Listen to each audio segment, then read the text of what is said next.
नमस्कार, मैं वास्तुशास्त्री डॉक्टर सुमित्रा अग्रवाल। आज करवा चौथ पे खास आप सबको हार्दिक बधाई देना चाहूँगी और माँ सबको अखंड सौभाग्य दे, ये सब के लिए प्रार्थना करूँगी।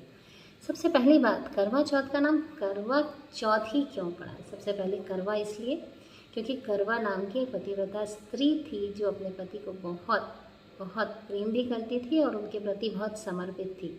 उनके पति एक दिन नदी में नहाने जाते हैं और मगरमच्छ ने उनका पैर पकड़ लिया। वो करवा करवा कहकर चिल्लाते हैं। जब करवा आती है तो देखती है ये तो मगरमच्छ उनके पति को निगलने ही वाला है। तब उन्होंने अपने सतीत्व से एक सूतली जैसी पतली डोर से पूरे मगरमच्छ को बांध दिया। मगरमच्छ को बांधने के बाद उन्होंने यम से अपने पति के प्राण वापस लाए।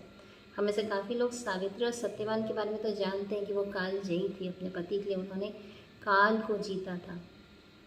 एक और कथा की बात अगर करूं तो जब हम ये पूजा करते हैं ना करवा चौथ की, तो शाम को एक कथा सुनते हैं। ये कथा किसकी है? यह इंद्रप्रस्थपुर वेद शर्मा ब्राह्मण जो थे उनकी एक पुत्री थी, उसका नाम था वीरावती। तो वीरावती के 7 भाई थे। उसका विवाह हो जाता है तो पहले वर्ष जब वो करवा चौथ करती है तो उससे तो भूखे रहा नहीं जाता है। वो बेचारी भूख से कलपने लगती है। तो भाइयों को अपनी बहन पर दया आती है, तो वो सोचते कुछ तो उपाय करना पड़ेगा, बिना चांद देखे बहन तो खाएगी नहीं। तो सातों ने मिलकर पीपल के पेड़ के पीछे नकली चांद बनाया, दीपक चासा, चांदनी पकड़ी, चुन्नी पकड़ा और बहन को आके बोला कि बहन बहन चल चांद उग गया।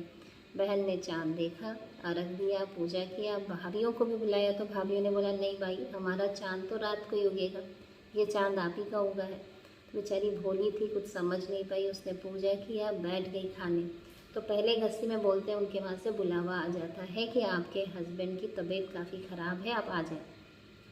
अब सवाल ये उठता है कि जब वहाँ जाती है तो उसे पता चलता है कि उसका हस्बैंड गुजर चुका है। अब उसने चौथ की जितनी पूरे 12 महीने में जितने चौथ माता आती हैं सबकी पूजा की, व्रत किया, तपस्या किया और भगवान से अपने पति को वापस लाया और वापस अखंड सौभाग्य को प्राप्त किया। तो ये 3 कथाएं जुड़ी है इस विषय से कि कैसे हम अखंड सौभाग्यवती हो सकते हैं। तो ये हर स्त्री में ये क्षमता होती है। हमें हमारे सतीत्व को जगा के रखना होता है और हमें अपने पति के प्रति समर्पित होना पड़ता है और पूरी पूजा, श्रद्धा, आस्था के साथ भगवान पे समर्पित होना पड़ता है। तो भगवान हमारी आस्था ज़रूर सुनते हैं। अब बात करते हैं श्री कृष्ण भगवान की। महाभारत में अर्जुन चाहते थे कि युद्ध में वो जीते, तो अर्जुन नीलगिरी हिल पर चले जाते हैं तपस्या करने। तो पांडवों की समस्या काफ़ी विकट हो जाती है, कौरवों से वो काफ़ी पीड़ित होने लग जाते हैं। तो द्रौपदी परेशान होती है, वो श्री कृष्ण से पूछती है कि इसका उपाय क्या है। श्री कृष्ण ने तब उससे बताया कि तुम ये चौथ का व्रत करो, कार्तिक चौथ का। तब उन्होंने इस व्रत को किया। अब बात आती है कि अगर करवा क्यों यूज़ किया जाता है। करवा एक्चुअली समझते हैं अगर तो ये एक कंटेनर है ना।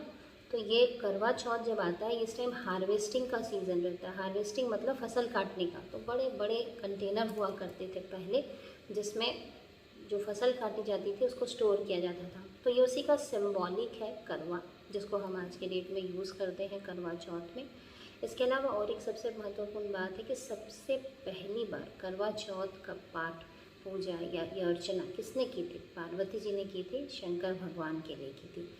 यहाँ तक कि एक और उल्लेख मिलता है, जब देव असुर संग्राम हुआ था तो देवताओं, जैसे काफ़ी देवताओं को नुकसान पहुँच रहा था, राज्य जाने वाला था।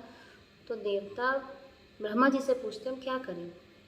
तब ब्रह्मा जी ने उनको बताया कि आपकी जितनी भी पत्नियां हैं, आप सबकी पत्नियां, उन सबको मिलकर संगठित होकर एक साथ चौथ का व्रत करना पड़ेगा और माँ की कृपा से आप विजयी भी होंगे और आयु की भी रक्षा होगी।